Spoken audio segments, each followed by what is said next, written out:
nandito tayo sa Longping Station. Labas po tayo sa exit D, Longping State. Sa dito po tayo, magpakanan po tayo. Maglakad po tayo dito. Then we go left side.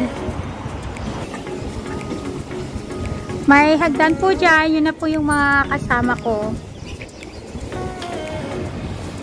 Nandito tayo sa ilalim ng tulay at yan yung pwesto na makikita natin. Waterfall.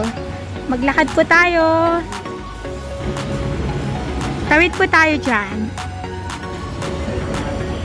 Sarap yung kainan. Dito na lang po tayo sa bus station. Hi Ate Jonah! Hi Rain! Nandito na po yung tayo sa bus station at yan na po yung bus namin. K66. Nakababa na po tayo sa Taitung Roundabout at nakikita po natin yung green doon na parang gate na with Chinese character at doon po mayroon tayong small red paper with arrow. Tatawid po ako.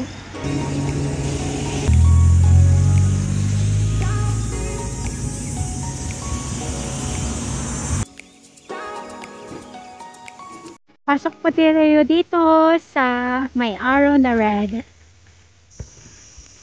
Punta po tayo doon sa maliit na eskinita. Ang ganda naman ang puno. Meron tayo ditong cactus. Wow! Sunflowers. May bunga ng saging.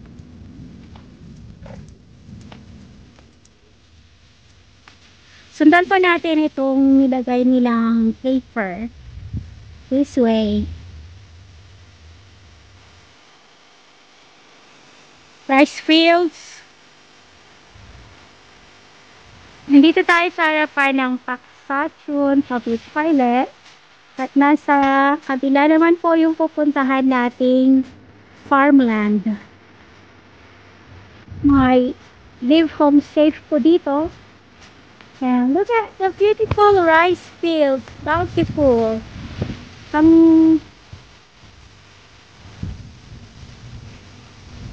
Pansinin niyo po nasa tubig po siya na green. Tapos sa pilapil niya, mayroon po siyang mga plastic. Para po siguro hindi ka agad ma-absorb ng lupa yung water.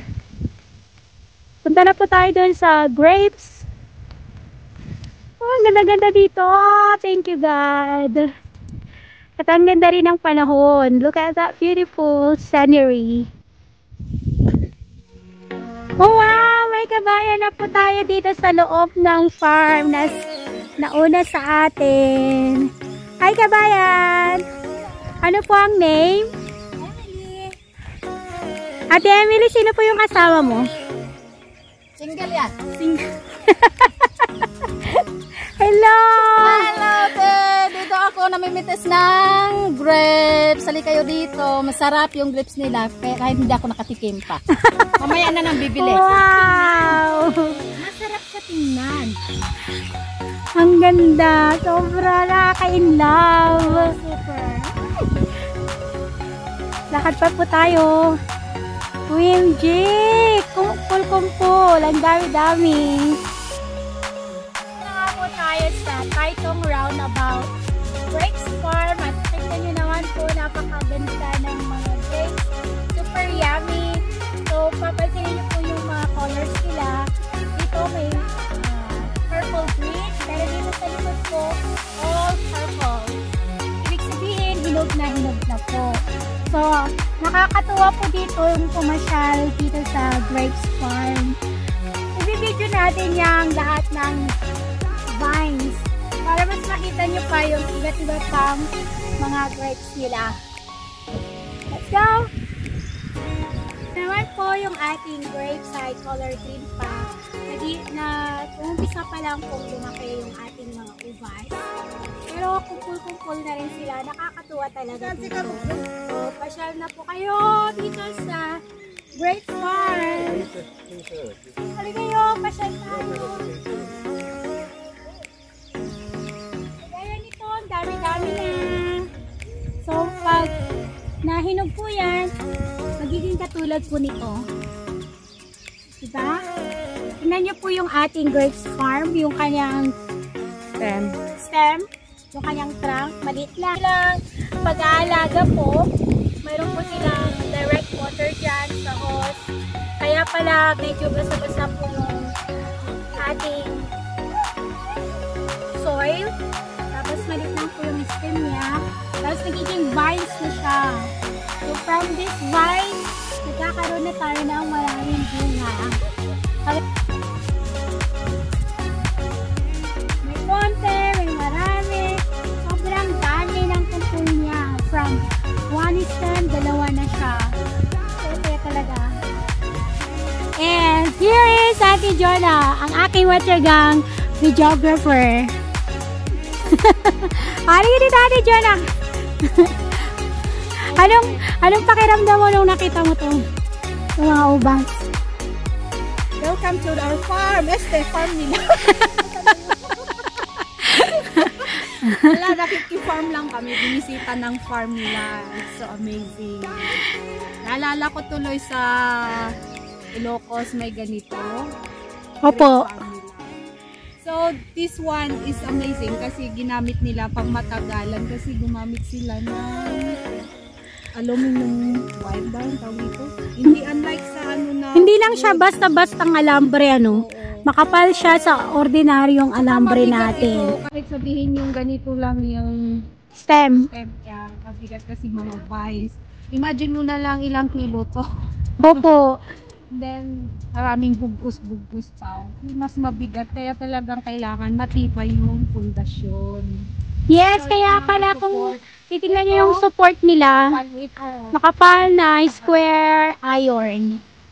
Kaya kasal ka talaga. Tapos ito yung ginagamit na tubo sa paggawa ng gripo. At nasa under the net po tayo. Katulad sa vineyard na ito, ang kilalang kanta na I am the vine and you are the branches. Magiging fruitful tayo, malago, masaya, at matagumpay hanggat ang pinaka-vines natin o ang ating Panginoon ang siyang gumagabay. Because He is the great foundation of our lives. Isa pang napansin ko dito sa vineyard that there is a season for everything. Sa pagtatanim, pagbunga, changing of colors, and time to harvest. Dati nakikita ko lang to sa libro, magazines, sa mga cover ng placemat, mga alak. Ngayon, katabi ko na talaga ang Grapes Farm. Syempre, kasama rin ito sa eksena sa mga pelikula. Nagsiselfie na po yung aking kasama, si Darren. How do you feel here sa farm? So far, in-enjoy ko naman kasi first time kong makakita ng winter. Wow! Kasing ganda niya po yung prutas natin. Pag bibili po tayo dito, hihingi po tayo ng basket at ang kanilang cutter. At pupunta na po tayo dito sa farm. Subukan po nating mag-harvest. Hindi pa namin alam kung magkano ang per kilo. Pero nagandahan po kasi ako dito sa grapes na ito. Kita nyo naman po, all sides ng purple na. So, kuntingin na po natin. Wow! Ang saya-saya! Kain na po tayo.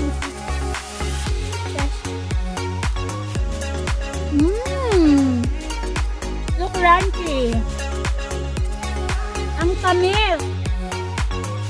Sariwang-sariwa. Marami pa dito. Hinilo na po yung aking nakuhang grapes. And it's 163. Napaka-organic po dito sa farm nila. Mayroon pa silang mga hayop, kambing, baboy, goat. Let's go home! Marami pong salamat sa mga nakasama ko, nakasalubong, at sa lahat ng nanonood ng Noemi Vlogs.